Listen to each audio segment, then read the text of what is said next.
Bienvenue au Starter du jour pour bien démarrer sa journée. Aujourd'hui, j'aimerais vous encourager à vivre dans la sainteté. Je crois vraiment que la sainteté nous conduit au meilleur. De la même manière que le péché est une puissance qui va détruire votre vie, vous faire rater le plan de Dieu pour vous, je crois vraiment que la sainteté vous mènera dans les félicités, dans ce que Dieu a prévu pour votre vie. Le jeune Samuel, lorsqu'il est né, la Bible nous dit que sa maman Anne l'a placé au temple. Et là, dans le temple, il y avait des frères adoptifs qui étaient les fils du prêtre Élie, qui étaient vraiment des hommes corrompus, des jeunes hommes corrompus. La Bible dit même, en parlant d'eux, qu'ils étaient les fils du diable.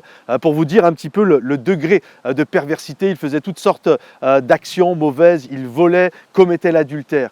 Et malgré tout ça, nous voyons Samuel qui a grandi dans un milieu corrompu, mais malgré le fait qu'il était dans un milieu corrompu, c'est un homme, un jeune homme, un enfant même, qui a su garder son cœur et s'attacher fidèlement à Dieu.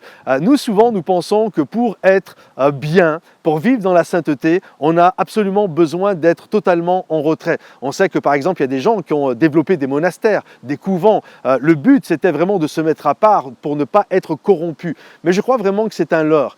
Ce n'est pas parce que nous quittons le monde que le monde a quitté notre cœur. Et la pression sera toujours là.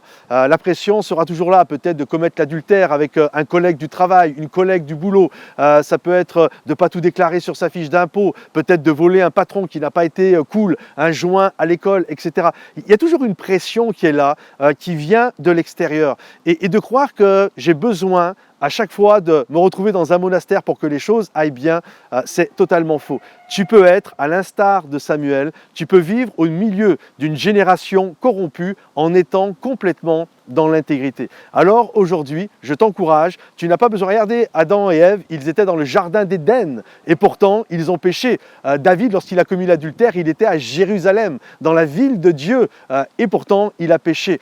Et dans d'autres passages, on voit Samuel et on voit Job et on voit d'autres personnes dans un contexte extrêmement difficile, ils ont su garder leur cœur pour Dieu. Alors ce n'est pas une histoire de ton environnement, c'est une histoire de ton cœur, c'est une histoire de ce que tu veux. Alors aujourd'hui, je t'encourage, comprends que la sainteté va t'amener au meilleur alors que le péché va t'amener à détruire le plan de Dieu sur ta vie. Alors je t'encourage, marche dans la sainteté. Que Dieu vous bénisse, on se revoit bientôt, likez la vidéo, pensez à la partager pour bénir un maximum de monde et on se retrouve, abonnez-vous à la chaîne si ce n'est pas fait et on se retrouve tous les dimanches en live pour un culte à 9h30 sur la chaîne de l'Église Momentum. Soyez bénis, bye bye.